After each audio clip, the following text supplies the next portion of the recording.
Hey TWS family, this is Pankaj and you are watching talk with student.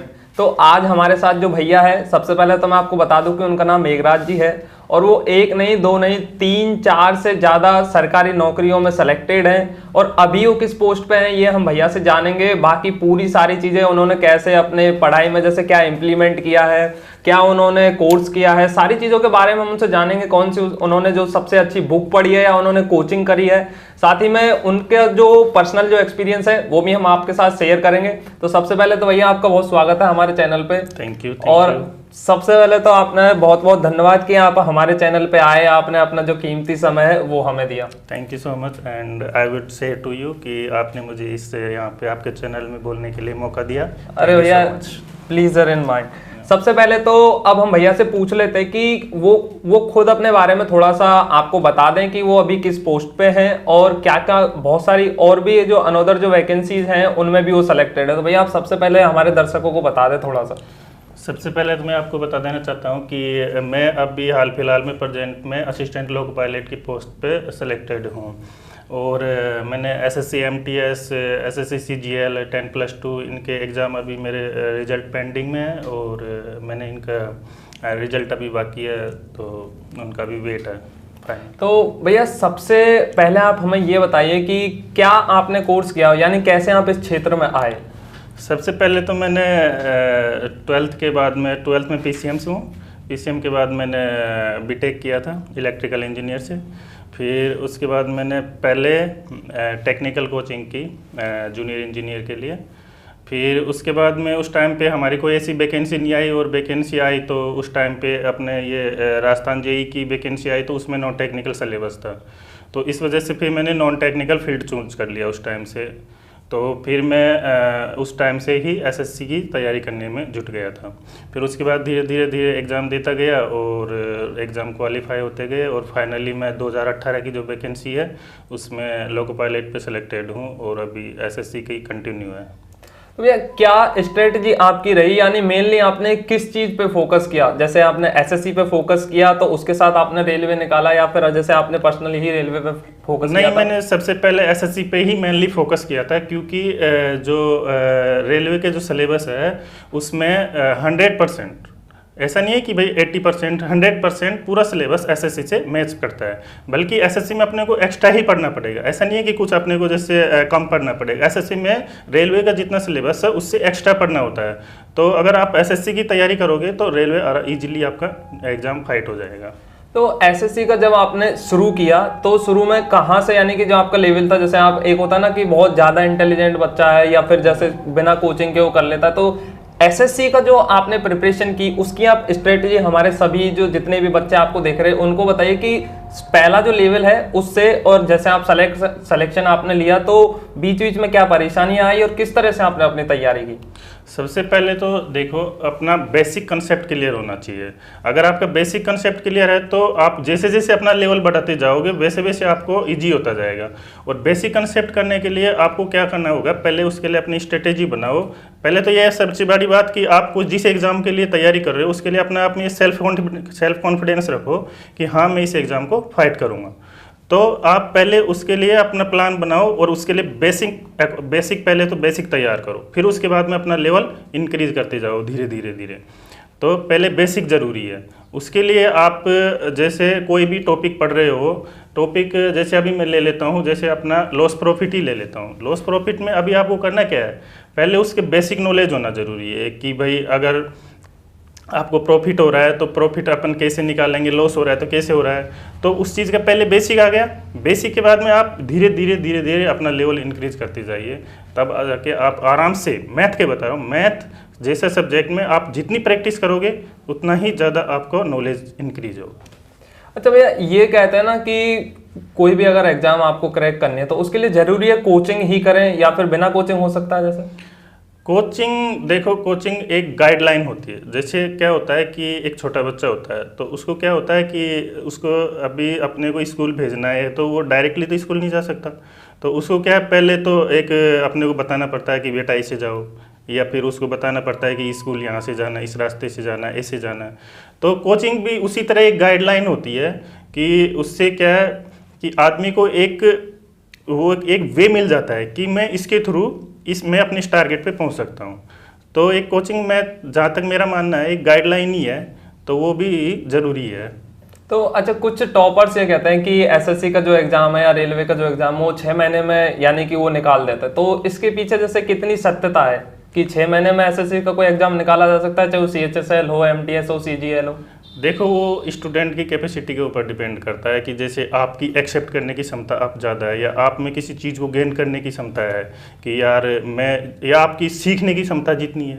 अभी जैसे मेरी है, अब मैं किसी टॉपिक को समझने में, जैसे मैं लेता हूँ कि जैसे अभी मैं एक टॉपिक को लेने में जैसे 1 घंटे में समझ जा रहा हूँ, और वहीं एक दूसरा स्टूडेंट है, अगर वो किसी टॉपिक को समझने में, वही जैसे एक टॉपिक को समझने में वो 10 घंटे में या 1 दिन में समझ रहा है। तो एक जो स्टूडेंट जिसकी गेन करने की क्षमता अच्छी है या जिसका बेसिक कंसेप्ट अच्छा है, वो 6 महीने में भी इसको फाइट कर सकता है। और एक स्टूडेंट वो जो अभी उसको थोड़ा मतलब कंसेप्ट क्लियर नहीं है, वो 6 महीने में क्या, उसको 1 साल लग जाए या 2 साल लग जाए। अच्छा भैया, आपने जैसे एसएससी है और रेलवे है, तो दोनों में मतलब मेनली जहां तक आपने सिलेक्शन लिया, तो क्या डिफरेंस आपको मेन चीज देखने को मिली कि एसएससी का जो बच्चा है वो ये चीज ज्यादा करे और रेलवे का बच्चा है जो ये चीज ज्यादा करे? देखो, एसएससी के स्टूडेंट के लिए मैथ्स और इंग्लिश बहुत ज़रूरी है। एसएससी को अगर आपको प्रिपरेशन करना है तो मैथ और इंग्लिश दोनों, एक तरीके से बोलते हैं ना कि पति और पत्नी का जो साथ है, वैसे ही मैथ्स और इंग्लिश का एसएससी के साथ में साथ है। तो और इसका रेलवे का है, तो रेलवे में इंग्लिश नहीं आती है। रेलवे का अपना जीएस मजबूत होना चाहिए, उसके अलावा आपकी मैथ्स भी ऐसा नहीं है कि जैसे आप ग्रुप डी हुआ, टेक्नीशियन हुआ, एएलपी हुआ, तो इनमें जितनी हाई लेवल की मैथ्स नहीं आती। आपकी अगर एडवांस मैथ इतनी भी अच्छी नहीं होगी तो कोई दिक्कत नहीं है, बट आपकी अर्थमेटिक तो बहुत ही मतलब सही होना चाहिए ताकि आप रेलवे के एग्ज़ाम इजीली फाइट कर सके।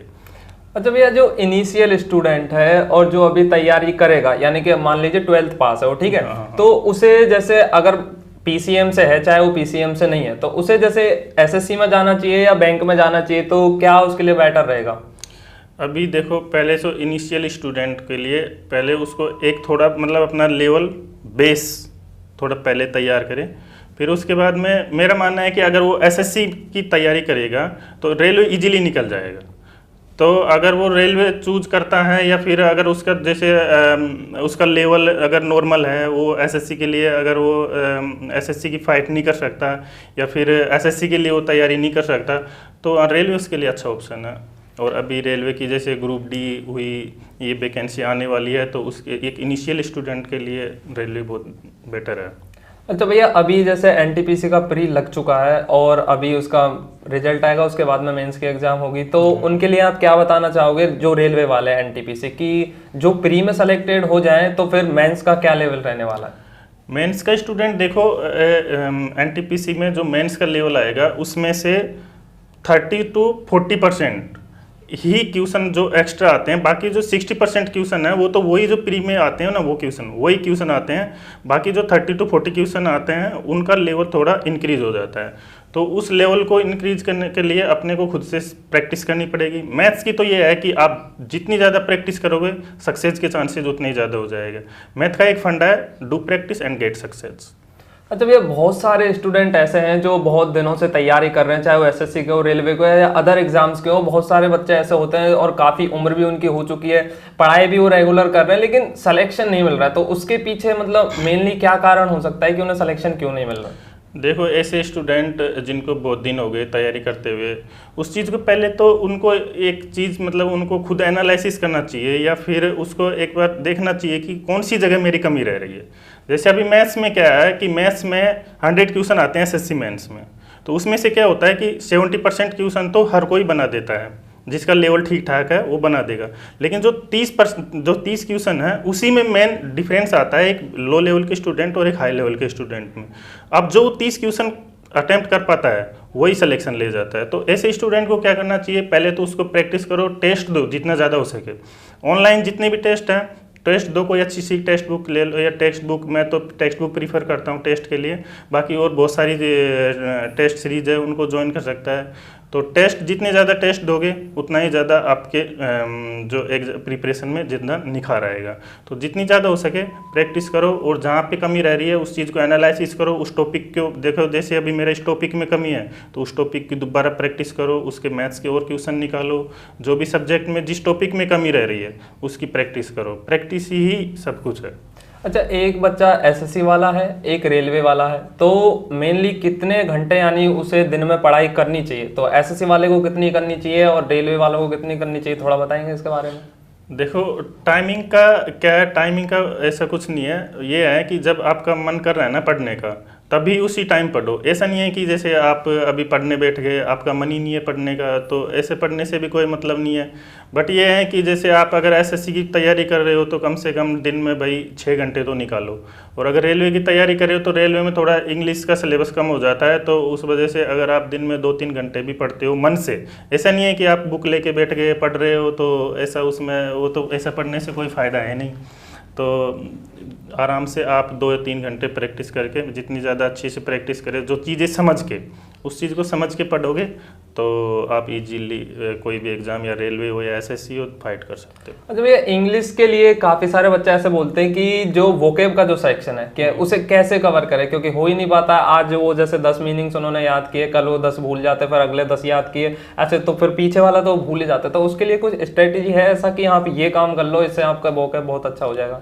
इंग्लिश का देखो वो के भी है, इंग्लिश को आपको हैबिट में लाना होगा सबसे पहले। तो आप जिस माहौल में रह रहे हो, अभी जैसे मैं आप और मैं एक ही रूम में रह रहा हूँ, तो मैं क्या करूँगा, आप भी मेरे से इंग्लिश में ही, जैसे मैं आपको वोकेब अपने को तैयार करनी है, तो आपका जैसे आप मुझसे बात करोगे तो आप हो सकता है कि यार मैं इंग्लिश में बोलूँ या मैं आपसे इंग्लिश में बोलूँ, तो आप मुझे उसी का रिप्लाई वापस में इंग्लिश में दोगे। तो उससे भी एक इंग्लिश की क्या वोकेब सही होती है। दूसरी, आप जब तक इंग्लिश को हैबिट में लाओ, जैसे आप मॉर्निंग में न्यूज़पेपर पढ़ते हो तो आप मॉर्निंग में जो इंग्लिश न्यूज़पेपर प्रिपेयर करो। टाइम्स ऑफ इंडिया स्टूडेंट्स के लिए मतलब ज़्यादा कॉस्टली भी नहीं पड़ता, वो पर मंथ 100 के आसपास आराम से हो जाता है। तो आप टाइम्स ऑफ इंडिया पढ़ो, या फिर अगर आपको अच्छे से थोड़ा आप प्रीफर कर सकते हो, तो अगर आपकी इनकम सही है या फिर ज़्यादा, देखो उसमें न्यूज़पेपर में ज़्यादा कॉस्टली पड़ता नहीं है, तो द हिंदू ठीक है, उसमें वोकेब जो आती है उसकी बहुत अच्छी आती है इंग्लिश न्यूज़पेपर जैसे। और आप मोबाइल भी देखते हो, यूट्यूब वगैरह देखते हो, तो आप उसमें इंग्लिश जो मूवी देख सकते हो, इंग्लिश में मूवी देख सकते हो, उससे आपकी क्या जो इंग्लिश को कैच करने की कैपेसिटी वो भी बढ़ेगी। अच्छा भैया, कुछ बहुत सारे ऐसे बच्चे हैं जो कमज़ोर हैं, वो मैथ्स को जैसे पढ़ते बहुत हैं, यानी कि जो टाइम ऑफ स्टडी है वो तो उनका बहुत ज़्यादा है, लेकिन उन्हें मैथ्स समझ में नहीं आता है या फिर उनसे हो नहीं पाता। एक तरह से समझ लो वो कोशिश तो बहुत कर रहे हैं उसके अंदर, लेकिन उनसे हो नहीं पा रहा। तो उनके लिए क्या बेस्ट ट्रिक रहेगी कि वो किस प्रकार से मैथ्स पे काम करना शुरू करें जिससे वो मैथ्स से कुछ गेन कर सकें? देखो, मैथ्स में क्या होता है कि मैथ में आप पहले आपको ये बेस, अब बेस में भी क्या है, जैसे कैलकुलेशन, अगर आपकी कैलकुलेशन अच्छी है तो आप मैथ्स को इजीली कर सकते हो। तो ऐसे स्टूडेंट्स के लिए मैं यही करना चाहूँगा कि सबसे पहले उनको अपनी जो बेस है ना, उसमें सबसे पहले बेस में भी क्या, कैलकुलेशन, आप कैलकुलेशन पे ध्यान दो। कैलकुलेशन जैसे ही आपके अच्छा होने लगेगी, आपको पढ़ने में का मन करेगा, पढ़ने का जैसे मन करेगा आपको मैथ्स और सोल्व करने का मन करेगा। तो यही है, उसको बेसिक कंसेप्ट पहले जो मेंस का, जैसे आप टाइम एंड वर्क का कोई टॉपिक लेते हो तो टाइम एंड वर्क का पहले बेस देखो, हाँ कि इसमें इस तरह से मैं बेस कर सकता हूँ, इस तरह से ये क्वेश्चन हो रहा है, इसमें क्या मेथड अप्लाई हो रहा है, उसके बाद में वो आगे मतलब आगे अपनी पढ़ाई को कंटिन्यू कर सकता है। अच्छा भैया, बहुत सारे बच्चे ऐसे बोलते हैं कि सर जैसे वो पढ़ाई शुरू करते हैं 1-2 दिन पढ़ते हैं फिर उनका मन नहीं करता, तो यानी कि एक मोटिवेशन की कमी होती है। तो ऐसा मोटिवेशन कहाँ से लाएं जो लॉन्ग लाइफ चले या बहुत ज़्यादा टाइम चले? ऐसे स्टूडेंट्स के लिए तो मैं यही कहना चाहूँगा, पहले तो अपने फ्रेंड सर्किल ऐसी बनाओ, जैसे कि अगर कोई स्टूडेंट प्रिपेयर कर रहा है तो उसको ऐसा एक फ्रेंड सर्किल बनाओ कि उसमें इतने आपके जो फ्रेंड है वो भी उसी चीज़ की तैयारी कर रहे हों। अगर जैसे मेरे को कोई चीज़ नहीं आ रही तो मैं आपसे डिस्कस करूँ, अगर उसको कोई चीज़ नहीं आ रही तो वो तीसरे से डिस्कस करे। ऐसी एक फ्रेंड सर्किल बनाओ जिससे क्या है कि अपना जो कोई डाउट होता है अपने फ्रेंड से पूछ सके। फिर अगर लग रहा है कि यार उनसे भी नहीं हो रहा तो टीचर से एडवाइस ले सकते हैं या टीचर से अपन क्वेश्चन कर सकते हैं। तो ऐसे स्टूडेंट्स के लिए यह है कि पहले तो उस तरह का माहौल क्रिएट करो और अपनी फ्रेंड सर्किल को सही रखो, और ताकि जो अपने को कोई डाउट हो अपने फ्रेंड से कंसल्ट कर सके या फिर टीचर से। तो फ्रेंड्स जो अपना माहौल है, अपना एनवायरनमेंट है, वो सबसे पहले सही करो। अच्छा भैया, आप 3 से 4 जॉब में जैसे सिलेक्टेड हैं, तो मेनली आपको क्या प्रॉब्लम आई, यानी कि ड्यूरिंग द स्टडी के मेनली ये चीज़ें हैं जो किसी भी स्टूडेंट को परेशान कर सकते हैं और उनका सॉल्यूशन क्या है? मैं पहले जब एसएससी की तैयारी कर रहा था तो मेरा कोई ऐसा एम नहीं था कि मैं रेलवे की एग्ज़ाम दूंगा या फिर रेलवे की जॉब करूंगा। बट मैं जब एसएससी की तैयारी कर रहा था तो एसएससी की तैयारी करते करते मैंने ये रेलवे का पेपर दिया उस टाइम। फिर ये पेपर मेरा प्री निकल गया। प्री निकलने के बाद फिर मैंने मेंस दिया तो मेंस का भी इजीली निकल गया। फिर मुझे लगा कि यार अब इसमें साइको होती है, तो मैंने इसमें किया जब एक अपने पास में अगर एक जॉब है तो चलो वो एक टेंशन हट जाएगी कि यार ये जॉब नहीं है। तो पहले मैं इसी को मैंने उस टाइम पे जब मैं रेलवे लोको पायलट की एग्ज़ाम दे रहा था तो कुछ दिन के लिए मैंने एसएससी को रोक दिया था कि मैं पहले ये रेलवे की जो एग्ज़ाम है पहले अपने पास एक जॉब रखूँगा, तब जाके फिर मैं दूसरी एसएससी की या फिर एसएससी वापस से कंटिन्यू कर सकता हूँ। तो पहले ये है कि जैसे ये था कि मन में पहले मुझे जॉब चाहिए, चाहे कैसी भी हो जॉब, चाहे भले से ग्रुप डी हो या रेलवे हो, कोई भी हो। तो पहले जॉब चाहिए थी तो उसके लिए मैं पहले इसमें रेलवे में लग गया। अच्छा भैया, अब जैसे रीजनिंग का जो सेक्शन है, हालांकि बहुत सारे स्टूडेंट, मतलब ज़्यादातर अगर मैं कहूँ तो स्टूडेंट ऐसे हैं जो रीजनिंग कर लेते हैं, लेकिन फिर भी आप कुछ कहना चाहोगे कि एसएससी की रीजनिंग और जो रेलवे की रीजनिंग है इसमें थोड़ा सा डिफरेंस है और इतनी सी थोड़ी एक्स्ट्रा मेहनत करनी चाहिए?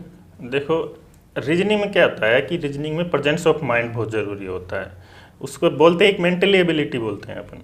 तो आप एसएससी की जो रीजनिंग आती है उसमें 25 क्वेश्चन आते हैं, प्री की बात कर रहा हूँ। तो 25 में से 20 क्वेश्चन मतलब इजीली जो हर कोई नॉर्मल स्टूडेंट है वो अटेम्प्ट कर देता है। बाकी जो बचे 5 क्वेश्चन है तो उस 5 क्वेश्चन में क्या होता है कि जैसे अभी कोई सीरीज आ गई, अब उस सीरीज में क्या होता है कि सीरीज में अपनी जो अगर अपनी मेंटल एबिलिटी या फिर अपनी जो कैलकुलेशन सही है तो अपन जल्दी कर देंगे उस चीज़ को। तो रीजनिंग में यही है कि आप जो आपकी मेंटल एबिलिटी है या फिर सोच उसको थोड़ी हाई लेवल की रखो।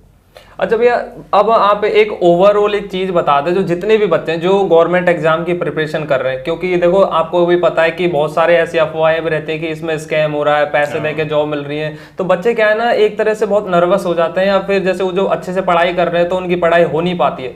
तो ओवरऑल जितने भी बच्चे हैं जो सरकारी एग्जाम की तैयारी कर रहे हैं तो उनके लिए आप क्या कहोगे, इन रूमर से कैसे बचें और कैसे अपनी जो स्टडी है उस पर फोकस करें? पहले तो मैं ऐसे स्टूडेंट्स जो ऐसे रूमर्स पे इन पे जो ध्यान देते हैं ऐसे स्टूडेंट्स के लिए कहना चाहूँगा कि इन फालतू के अफवाहों से पहले बचें। जो भी हो रहा है वो सबको पता है क्या हो रहा है क्या नहीं हो रहा है, पर आपका जो मेन फोकस है, आपका मेन फोकस क्या है कि मुझे अपना टारगेट अचीव करना है। तो आपको अगर अपना टारगेट अचीव करना है तो आप पहले तो सेल्फ कॉन्फिडेंस रखो कि यार मैं इस चीज़ की तैयारी कर रहा हूँ तो मुझे ये जॉब पानी ही है, चाहे कुछ भी हो जाए। तो उसके लिए आप अपना सेल्फ कॉन्फिडेंस रखो। डेली प्रैक्टिस जो आपकी पढ़ाई का जो शेड्यूल बना रखा है, जो आपने जो टाइम टेबल बना रखा है, जैसे उस आप दिन में 2 या 3 घंटे पढ़ रहे हो तो उसको कंटिन्यू रखो, उसको ब्रेक मत करो। चाहे जितने भी रूमर्स हो कुछ भी हो उस पर ध्यान मत दो फालतू की बातों पर। ये अपना पढ़ना है बस, सिर्फ आपको आपका टारगेट अचीव करना है, आपको जॉब लगनी है, चाहे कुछ भी हो, चाहे रूमर्स हो, चाहे कुछ भी हो, आपको सिर्फ और सिर्फ अपनी पढ़ाई पे कंसंट्रेट करना है बस।